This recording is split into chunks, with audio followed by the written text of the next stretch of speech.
शारदा जी के दो बेटे थे, संदीप और नवीन। संदीप पढ़ाई में हमेशा अव्वल रहता था, जबकि नवीन को पढ़ाई में कोई लेना देना नहीं था। वो हमेशा अपनी आवारागर्दी में घूमता फिरता, क्योंकि माँ का लाडला जो ठहरा। और इसका नतीजा ये हुआ कि 10वीं क्लास में नवीन दोबारा फेल हो गया।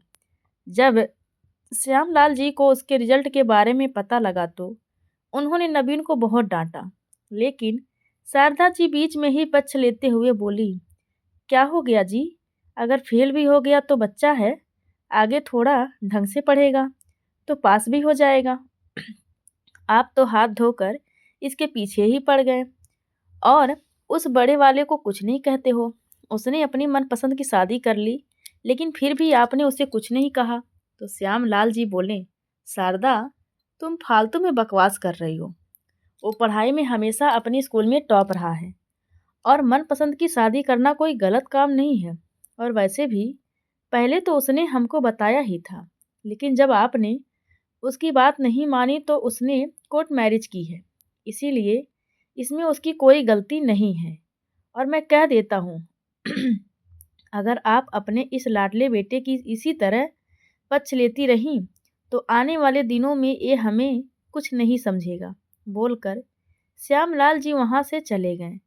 तो शारदा जी का और किसी पर तो बस चला नहीं। वो अपनी बड़ी बहू प्रिया पर चिल्लाते हुए बोली, यहाँ खड़ी खड़ी मेरा मुंह क्या ताक रही है? खाना कौन तेरा बाप बनाएगा? प्रिया अपनी सास के व्यवहार को अच्छी तरह से समझ गई थी, इसीलिए वो कुछ नहीं बोली और चुपचाप रसोई घर में चली गई। शारदा जी प्रिया को नीचा दिखाने का कोई भी मौका नहीं छोड़ती थी, क्योंकि प्रिया ने उनके बड़े बेटे संदीप के साथ लव मैरिज की थी। उसने अपने बेटे को तो माफ़ कर दिया था, लेकिन बहू को दिल से कभी नहीं अपनाया। प्रिया अपनी सास का दिल जीतने की बहुत कोशिश करती, पर उसकी हर कोशिश बेकार जाती। समय अपनी रफ्तार से चल रहा था। कुछ समय बाद एक दिन अचानक श्यामलाल जी को हार्ट अटैक आ गया और वो इस दुनिया से चल बसे। इसका कारण भी शारदा जी ने प्रिया को ही ठहराया कि इसके कदम ही घर में गलत पड़े हैं, जो आते ही अपने ससुर को भी खा गई। अब तो वो प्रिया से और ज़्यादा नफरत करने लगी थी। श्यामलाल जी शासकीय सेवा में थे, जिनका कुछ कार्यकाल शेष था, इसीलिए उनकी जगह अनुकंपा नियुक्ति के लिए शारदा जी ने अपने छोटे बेटे को चुना, जिसकी पढ़ाई में बिल्कुल भी रुचि नहीं थी।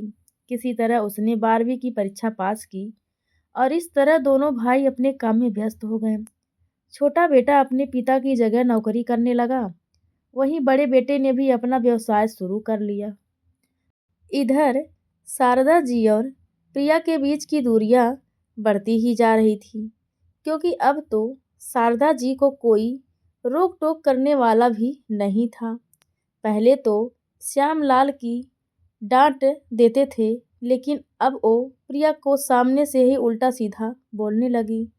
तो प्रिया भी तंग आकर कभी कभी उनकी गलत बात का विरोध करने लगी थी, जिससे उनके बीच और दूरियां बढ़ गईं।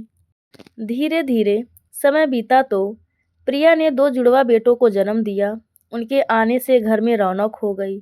प्रिया को भी लगा कि अब शायद शारदा जी उसे माफ़ कर दें, लेकिन ऐसा नहीं हुआ। शारदा जी चाहती थी कि प्रिया घर का सारा काम संभाले और उसके इशारों पर नाचे। वो उसे किसी भी तरह का हक नहीं देना चाहती थी। उन्होंने अपनी संपत्ति का भी आधा हिस्सा अपने छोटे बेटे के नाम कर रखा था और आधा अपने नाम कर रखा था, लेकिन फिर भी उनके बड़े बेटे संदीप ने कभी कुछ नहीं कहा। वो तो बस घर में सुख शांति चाहता था। शुरू शुरू में तो प्रिया ने अपने पति से भी शिकायत की, पर घर की कलह के कारण संदीप उदास रहने लगा और अपने काम पर भी ध्यान नहीं दे पाता। तो प्रिया ने सारी बातें अपने तक ही सीमित रखने का फैसला किया। संदीप सब समझता था, पर ये सोचकर घर छोड़कर नहीं जाता कि जब तक उसके छोटे भाई नवीन की शादी ना हो जाए, तब तक वो अपने परिवार को छोड़कर कहीं नहीं जाएगा। उनका मानना था कि उनके पिता की मृत्यु के बाद अपनी माँ व भाई का ध्यान रखना उसका फर्ज है। संदीप कभी भी किसी के दुख का कारण नहीं बनना चाहता था। वो परिवार में सभी को खुश रखने की कोशिश करते, पर इस दुनिया में सबको एक साथ खुश रखना संभव नहीं है। धीरे धीरे समय निकलता गया। प्रिया के देवर की शादी की बात शुरू हुई। रिश्तों की लाइन लग गई, लेकिन शारदा जी हर रिश्ते को मना कर देती। उनको अपनी सरकारी नौकरी वाले बेटे पर बहुत घमंड था। उन्हें लगता था वो जब चाहेंगे उन्हें कोई भी लड़की मिल जाएगी। एक दिन उनके छोटे बेटे ने खुद ही एक लड़की पसंद कर ली और शारदा जी को कह दिया कि वो उसी से शादी करेगा। पर लव मैरिज के हिसाब हमेशा खिलाफ शारदा जी ने उसकी बात नहीं मानी।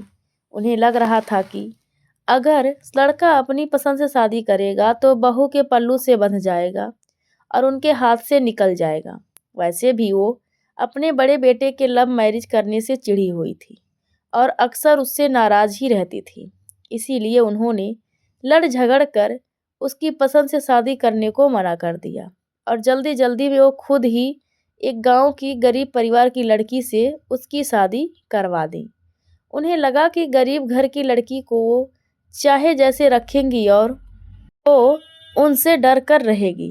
पर इंसान जैसा सोचे हमेशा वैसा कहाँ होता है। कुछ दिन तो उनकी छोटी बहू नीतू अच्छे से रही। शारदा जी ने भी शुरू शुरू में उस पर बहुत प्यार लुटाया।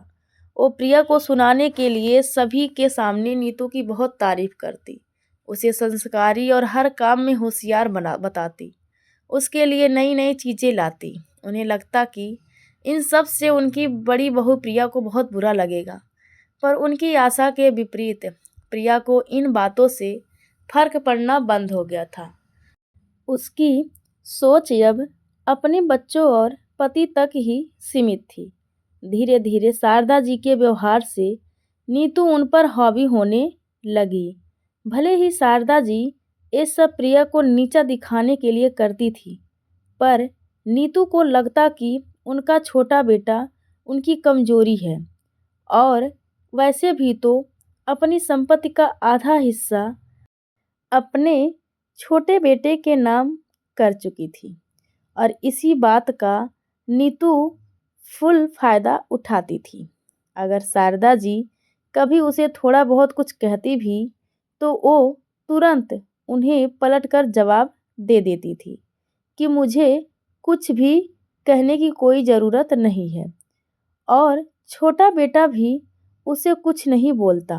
धीरे धीरे शारदा जी और नीतू दोनों सास बहू मिलकर बड़ी बहू प्रिया को परेशान करने लगी। शारदा जी और नीतू भले ही आपस में कितना भी लड़े झगड़े, लेकिन प्रिया के खिलाफ दोनों एक साथ हो जाया करती थी। अब प्रिया भी आखिर इंसान ही थी। हर बात की एक सीमा होती है। प्रिया की सहन शक्ति की सीमा अब खत्म हो चुकी थी। अपनी सास की बातें तो प्रिया भी फिर भी सहन कर लेती, क्योंकि उसे लगता कि शारदा जी के भी अपने बेटे की शादी को लेकर कुछ अरमान होंगे जो उसकी लव मैरिज की वजह से टूट गए। साथ ही संदीप के पिताजी की असमय मृत्यु से वो अकेली पड़ गई है, इसीलिए वो अपना गुस्सा उस पर निकालती है। धीरे धीरे सब सही हो जाएगा, वो शारदा जी का दिल जीत ही लेगी। लेकिन जब उसकी देवरानी नीतू भी उससे उल्टा सीधा बोलती और शारदा जी भी उसे समझाने की बजाय उसका साथ देती, तो प्रिया ने फैसला किया कि अब वो अपने बच्चों और पति के साथ अलग अलग रहेगी। वैसे भी संदीप का कहना था कि जब उसके भाई की शादी हो जाएगी तभी वो परिवार से अलग होने का सोचेंगे। इस बार संदीप ने भी कोई विरोध नहीं किया और अपनी पत्नी और बच्चों को लेकर वहाँ से थोड़ी दूरी पर दूसरे फ्लैट में रहने लगा।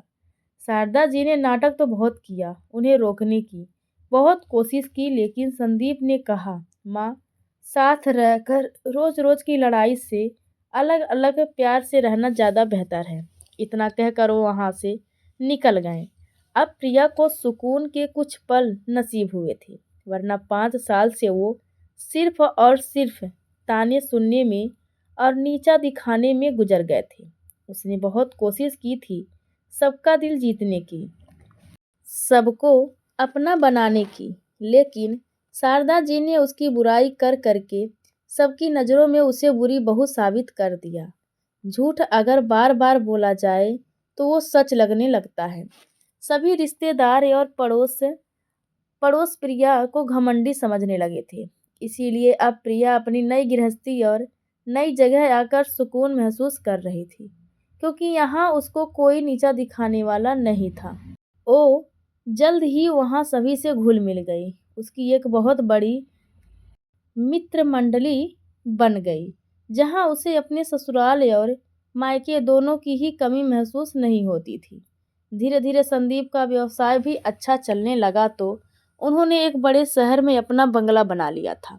इधर शारदा जी को भी लोग संदीप की तरक्की के बारे में बताते तो शारदा जी बहुत जलती कि उन्होंने अपने पास से तो संदीप को एक फुटी कौड़ी भी नहीं दी थी, फिर भी उसने इतनी तरक्की कैसे कर ली।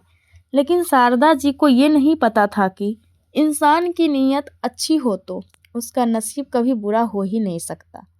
इसी बीच एक दिन संदीप अपनी माँ से मिलने गांव आया तो शायद शारदा जी ने उसे पैसों का लालच देते हुए कहा कि बेटा, तुम इस घर के बड़े बेटे हो, मेरे बाद मेरे नाम जो भी है सब कुछ तुम्हारा ही है। अगर तुम यहाँ नहीं रह सकते तो हम सभी भी तुम्हारे साथ वहीं चलते हैं, सब एक साथ मिलकर रहेंगे। लेकिन संदीप को अब इन बातों से कोई फर्क नहीं पड़ता, क्योंकि वो अपनी माँ का व्यवहार बहुत अच्छे से जानता था। उसकी आंखों के सामने अपनी पत्नी प्रिया का वो चेहरा घूमने लगा कि हालात चाहे जो भी हो, उसके चेहरे की मुस्कान कभी कम नहीं होती थी। लेकिन शारदा जी की नफरत ने उसे अंदर ही अंदर तोड़ के रख दिया था।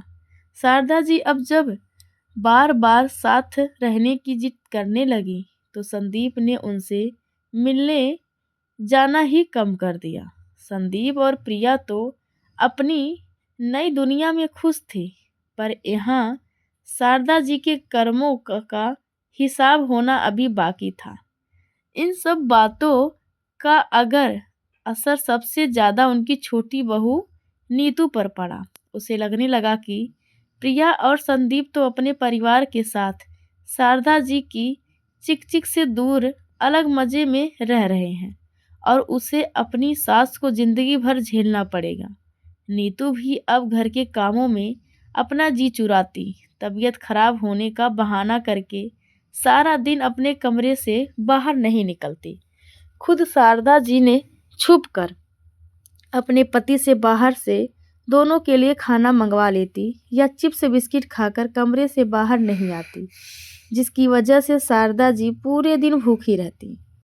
शारदा जी ने एक दो दिन तो उसे टोका, लेकिन जब उसे कोई फर्क नहीं पड़ा तो खुद ही उठकर खाना बनाने लगी और साथ ही उन्हें नीतू और नवीन के लिए भी खाना बनाना पड़ता। जैसे ही खाना बनता तो नीतू उसे दवाई लेनी है बोलकर अपना और अपने पति का खाना अपने कमरे में ले जाती। धीरे धीरे शारदा जी पर घर के सारे कामों की जिम्मेदारी आ गई। नीतू अब घर का कोई काम नहीं करती। उन्हें अब किसी का डर नहीं था। अगर शारदा जी कुछ भी बोलती तो उनका बेटा और बहू दोनों मिलकर बहुत तमाशा करते। आसपास के लोग रोज उनके घर का तमाशा देखते। शारदा जी ने अब उन दोनों को कुछ भी कहना छोड़ दिया था। अब उन्हें अपने बड़े बेटे संदीप की कमी महसूस बहुत ही होने लगी थी। संदीप, जिसने शारदा जी के इतना कुछ गलत करने के बाद भी उन्हें कभी अपमानित नहीं किया।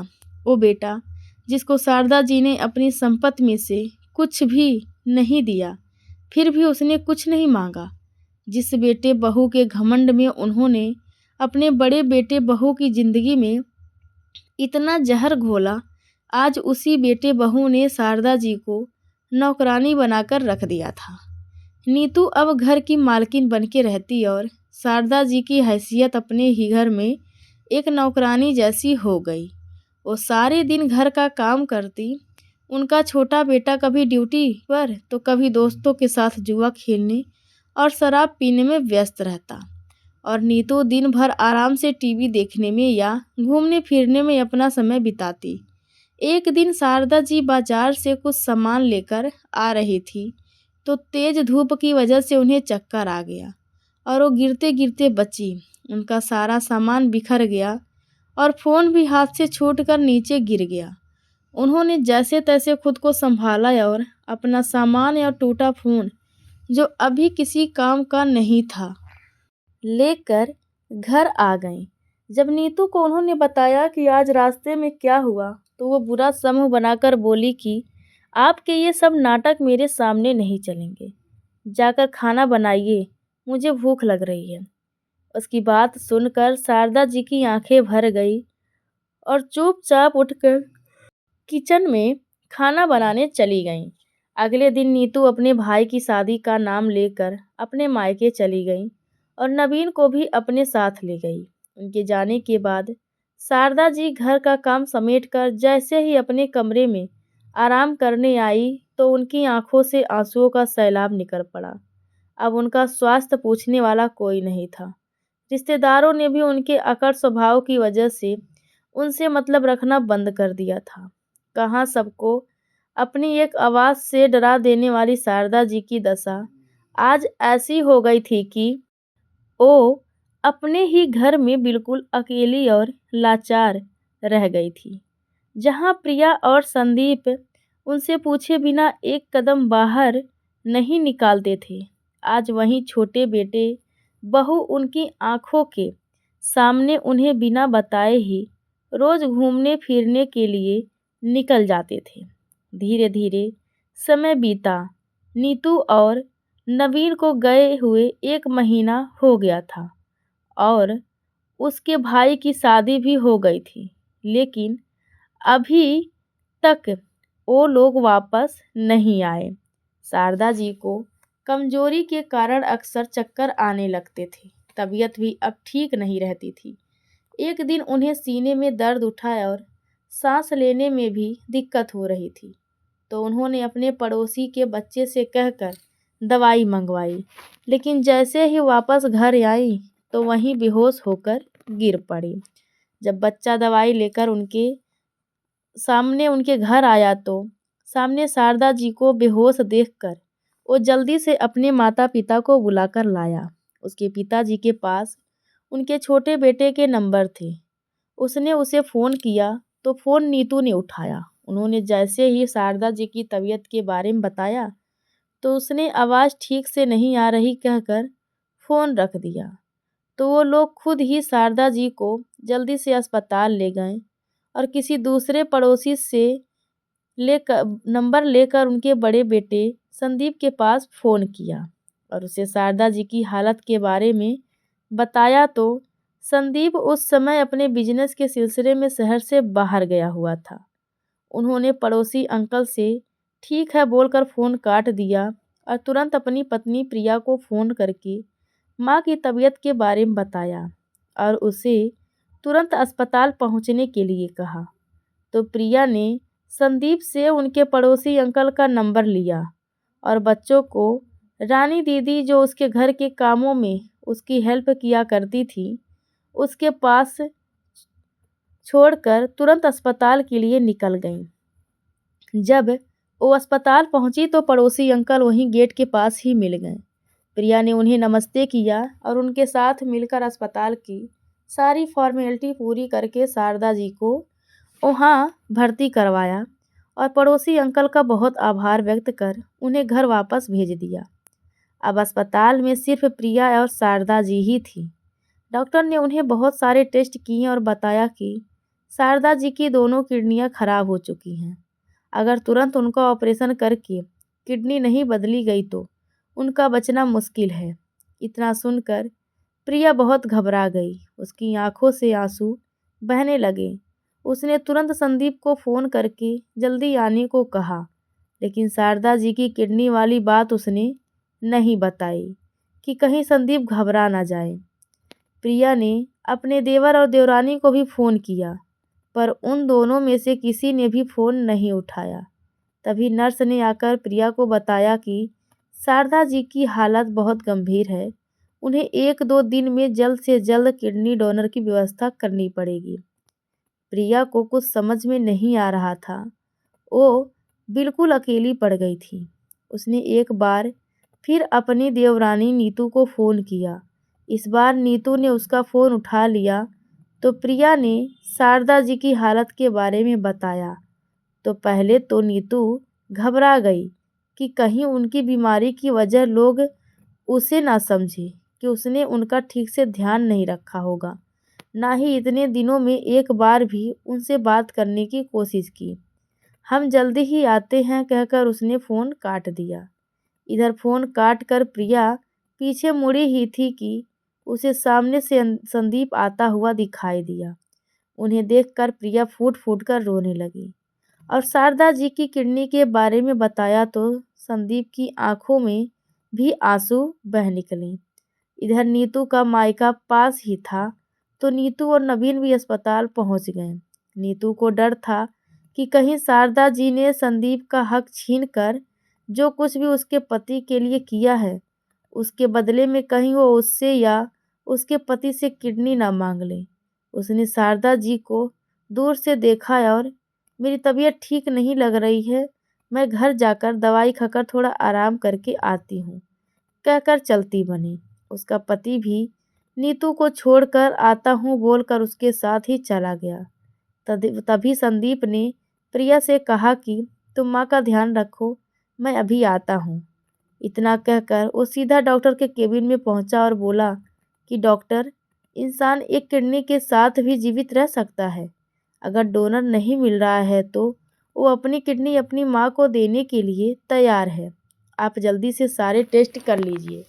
संदीप को तेजी से निकलता देख प्रिया घबरा गई और वो भी उसके पीछे पीछे आ गई।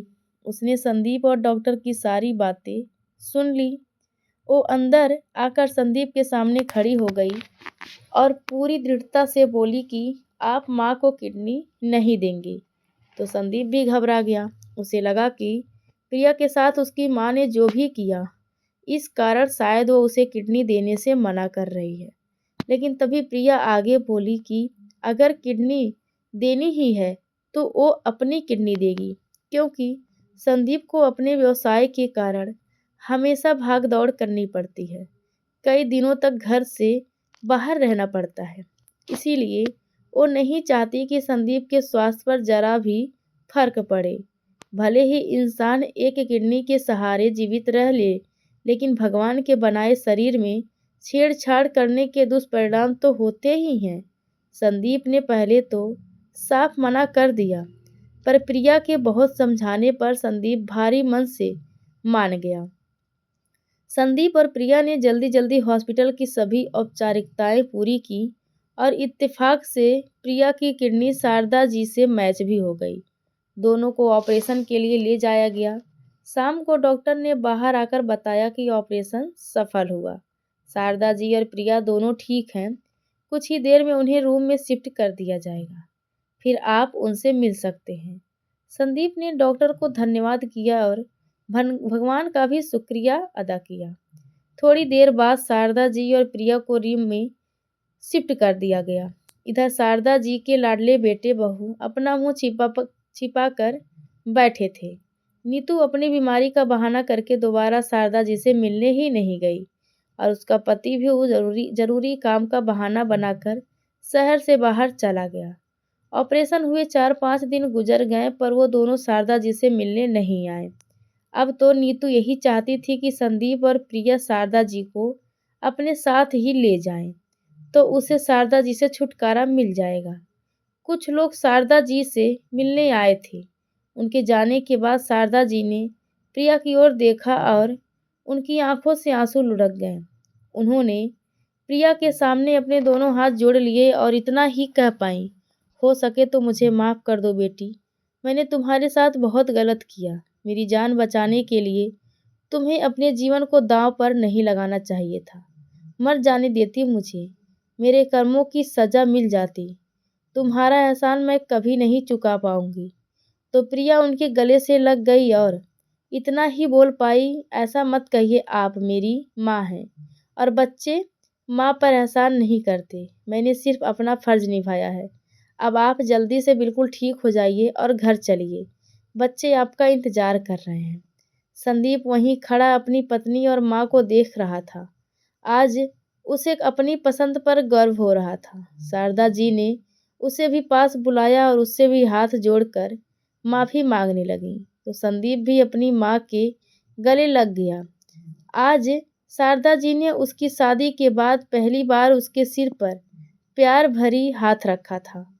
1-2 दिन में उनकी हॉस्पिटल से छुट्टी हो गई, तो शारदा जी ने संदीप से कहा कि घर का आधा हिस्सा अभी भी उनके नाम पर है और उन्हें वहाँ से कोई नहीं निकाल सकता, इसीलिए वो उन्हें वहीं छोड़ दें। लेकिन संदीप और प्रिया नहीं माने। उनकी हालत अभी नाजुक थी और वो उन्हें ऐसी हालत में बिल्कुल भी अकेला नहीं छोड़ना चाहते थे।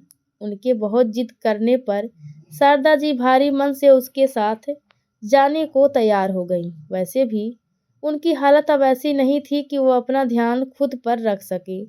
उन्हें अपने किए पर बहुत शर्मिंदगी महसूस हो रही थी। उन्हीं की हरकतों ने प्रिया और संदीप को अपना घर छोड़कर किराए के घर में रहने के लिए मजबूर किया था। शारदा जी अब बड़े बेटे बहू के पास आ तो गई थी, लेकिन कभी-कभी अपने व्यवहार को याद करके वो आत्मग्लानि से भर जाती। प्रिया के निश्चल प्रेम को देखकर उनका दिल भर आता। सब नजरिए का खेल होता है। प्रिया को जब वो प्यार भरी नज़रों से देखती तो उन्हें वो भोली-भोली बच्ची नजर आती। उन्हें हमेशा दुख होता कि उन्होंने संदीप और प्रिया के साथ इतना बहुत बड़ा नाइंसाफ़ी की है, फिर भी वो उन्हें इतना प्यार और सम्मान देते हैं। और जिस बेटे के लिए इतना कुछ किया, जो अपने घर का हिस्सा भी उसको दे दिया, उसने मुँह फेर लिया और पलट कर देखा भी नहीं। वो पश्चाताप की आग में झुलस रही थी।